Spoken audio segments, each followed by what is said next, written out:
Oh, wow. Okay, can you show me the book? Ultimate Book of Planet Earth. The Ultimate Book of Planet Earth. Oh my gosh, amazing. Aga has a book which contains some of his most favourite pages in the world. Ah, this is the dinosaur page. The Age of Dinosaurs. Oh my gosh, so many different kinds of dinosaurs. We've got the ones swimming in the sea. A Lasmosaurus, a Mosasaurus, We've got the ones on land. a Dilophosaurus. So they're all bumbling about Earth, being happy dinosaurs. But the Age of Dinosaurs was not to last. A drastic event was about to change the Earth forever. The asteroid hit and then dust came and then the herbivores died because of the plants didn't come, and then the meat eaters died because they couldn't find so much food, and also the left eggs hatched but then died because of the explosion. Which got Aga wondering, could something as dramatic ever happen again? If the asteroid hits Earth and then all the humans die, will the dinosaurs come back? Welcome to The Conversations, Curious Kids, the podcast where a kid asks a great question and we find a very clever expert to answer it. So, all you curious kids out there, if you have a burning question, please write to us at curiouskids@theconversation.com and we will do our very best to answer it. I'm Eloise, and today I'm joined by two people who know a lot about dinosaurs. Hi everyone, welcome to the podcast. Thank you so much for your question. Why don't you tell Bill a little bit about yourself? Hi, my name is Aga. And how old are you, Aga? 6. And my favorite thing is dinosaurs. Oh, that's good, because that is exactly why I brought Bill onto this call. He can explain to us much more about your question. Hi, Aga. My name is Bill Osich, and I'm a geologist, and in particular, I am a paleontologist. And he works at the Ohio State University in the USA.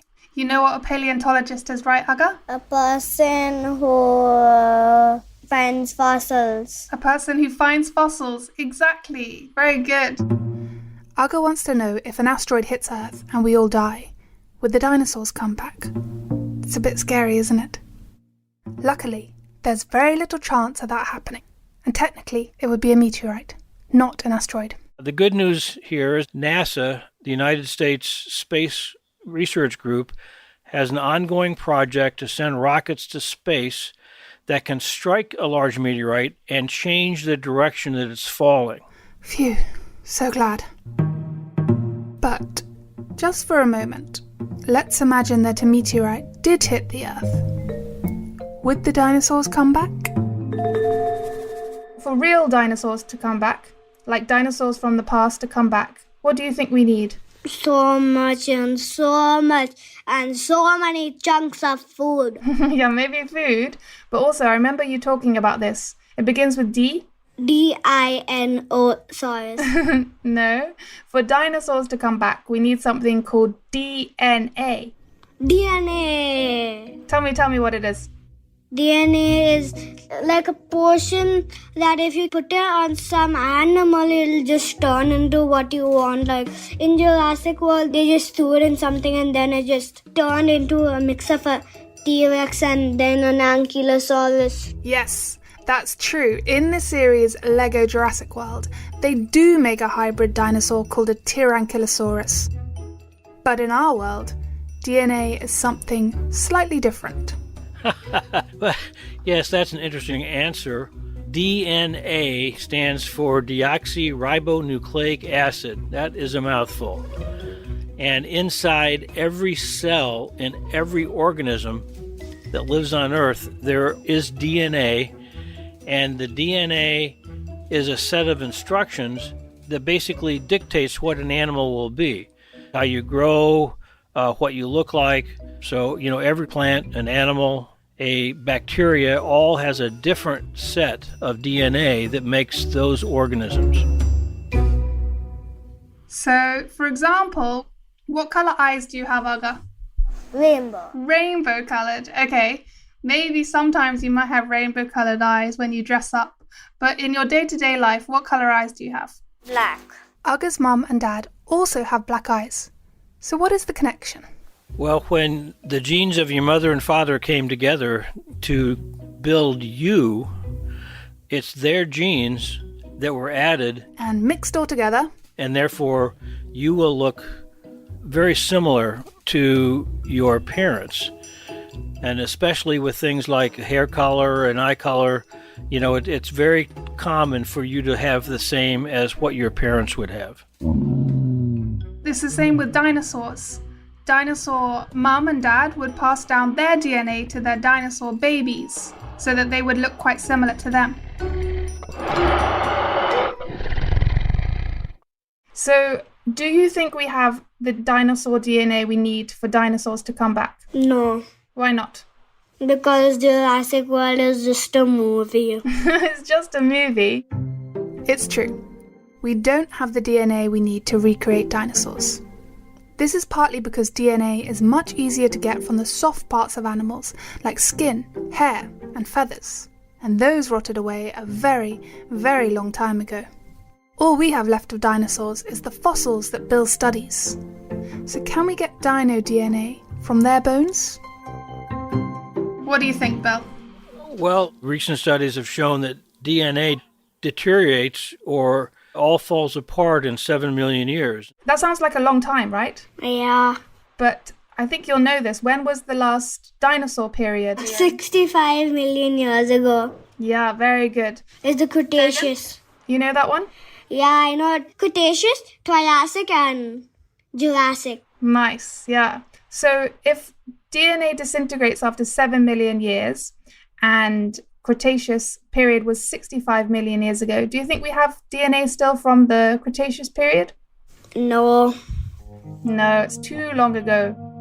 There is no dino DNA left on Earth, and so we couldn't actually recreate a dinosaur. So we're 59 million years too late. Uh-oh. But we can recreate some other ancient animals. Woolly mammoths. Yes, we have actually very found good. little bits of DNA from woolly mammoths. And there's a woolly mammoth right behind you. But the problem is that we don't have the whole DNA. We just have little pieces of it. So the only way to make something that is like a woolly mammoth would be to combine that DNA with an elephant. And you'd get a mixture between the two, which we would call a hybrid. Then make it now. That would be fun to see.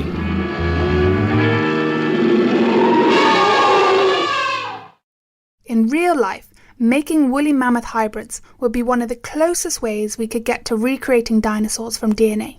But, just for fun, let's say we did have some dinosaur DNA fragments. Okay, Aga, what animal would you like to make? If you could get some of this DNA. Snow leopard mixed with a Dilophosaurus. What is a Dilophosaurus? It's like a velociraptor but a little different. Dilophosaurus means double-crested lizard in Greek, which refers to the two thin, bony crests that ran from its snout to behind its eyes. It's like as big as a pumpkin on a person's ear, but it's red and green. If it's attacked, it has a way to survive. It has some poison spit in its mouth. It's like a dragon breathing out fire like this. Oh my god. Unfortunately, the film Jurassic Park made up the bit about it being poisonous. But let's pretend, just for a moment, that it could spit venom. So you want to mix that with a snow leopard? Yeah, because it can go in snow and it'll be white in color, and the spit will be also white, and it will be a Dilophosaurus with a leopard tail, snow leopard tail. That's a crazy mix. Thankfully, these crazy hybrids will only ever exist in our imaginations. Mixing different kinds of DNA will not bring dinosaurs back to life. However, there is one other way that dinosaurs could return. Evolution! Do you remember we talked about evolution in the last episode? How cute is my dog? We'll explain it again here. But if you want to hear more about how amazing this process is, do go and listen to that episode after this one.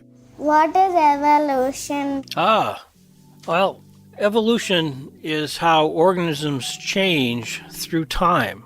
And I'm not talking about in your lifetime, but I'm talking about change over millions of years, because the climate changes. As we know, we have warming going on today. Animals change, the plants change. And so all the organisms modify what they do, maybe what they look like, so that they're always well adapted to whatever the physical environment on the earth is. And at the heart of this process is our old friend DNA. DNA is what makes an organism what it is, what it looks like, what it sounds like, its behavior. And through evolution, in order to adapt to whatever the conditions on Earth are, the DNA changes a little bit, and it's selected to be the best organism it can by changing its DNA. Yeah, so for example, a giraffe has a really long neck, so it can eat the very high leaves on the trees that maybe other animals can't get. Or a jaguar can run really fast to catch its prey. And the problem with the extinction of dinosaurs was that with the meteorite impact, the change on Earth happened so fast that dinosaurs could not adapt and they went extinct. But some living things were able to survive. Well, first plants survived because they had seeds.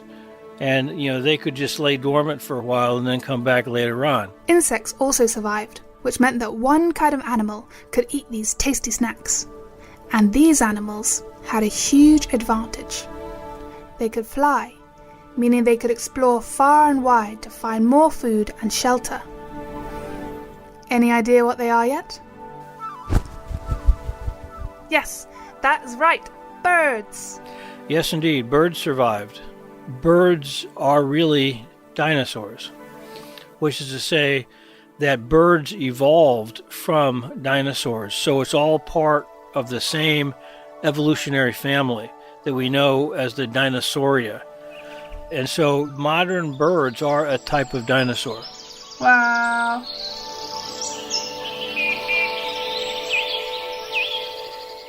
So if birds are descended from dinosaurs, maybe birds can evolve back into dinosaurs.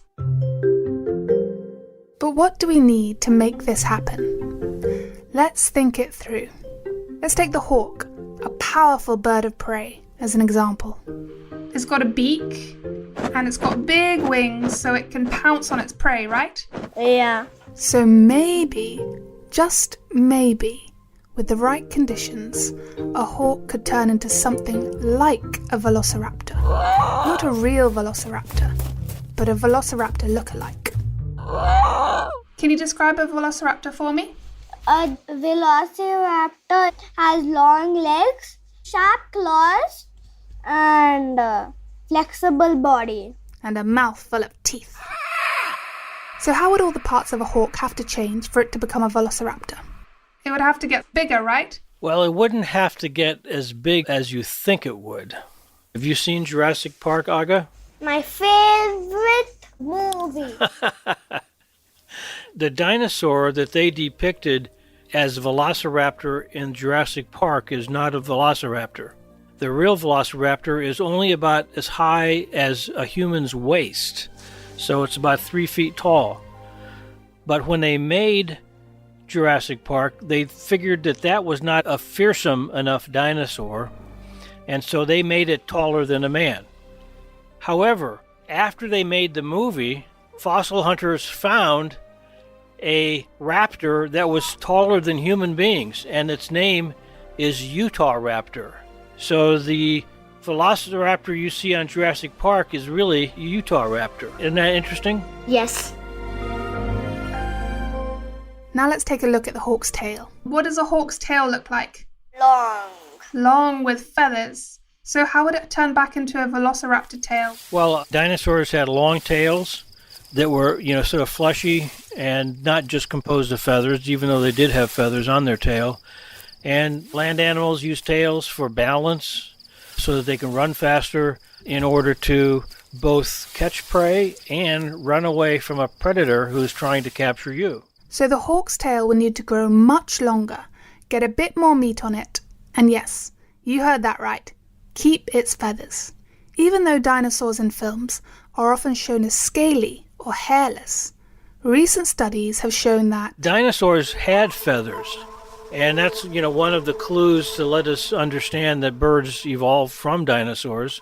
Feathers on birds are to keep them warm and also to make special displays so that you can attract a mate. The dinosaur feathers were probably helped to keep them warm too, and we do know that they had different colors. But they probably couldn't use these feathers to fly. So why would our hawk start running? Flying is such an epic advantage when trying to catch prey and flee predators. Well, it turns out that flying uses up 10 times more energy than walking or running. So birds can save a lot of energy if they don't need to do it. A hawk would have to enlarge its claws, and the legs would have to get stronger so that they could run fast. Big claws are essential for doing the one thing the velociraptor likes doing best, catching prey. To do that well, our hawk needs to develop a mighty good mouth. Velociraptors had teeth, and birds don't. And so it's interesting to think about whether they could actually evolve teeth, but no bird has actually had teeth for the last 66 million years. Yeah, and it takes a long time to grow teeth inside an egg, right? Oh, absolutely. The teeth grow slowly while an animal is still in an egg. And so if you don't have to have teeth, then you don't have to stay in an egg as long and be in a position where predators could attack you. Oh, so it makes more sense to have a beak. It's much quicker to grow. Yes. What do you think, Aga? I'm scared. Don't worry, Aga. It's very unlikely that a hawk would evolve into something like a velociraptor. Because even if a meteorite did hit the Earth, the hawk would only evolve if the meteorite changed our planet's conditions in such a way that the hawk lost some of its predators and gradually moved up the food chain, growing bigger claws, a longer tail, and maybe even teeth.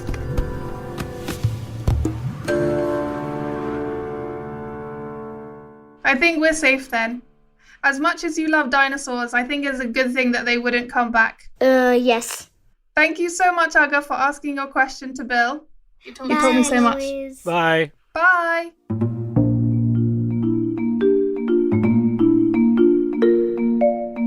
Thank you so much for listening to this episode of The Conversations Curious Kids.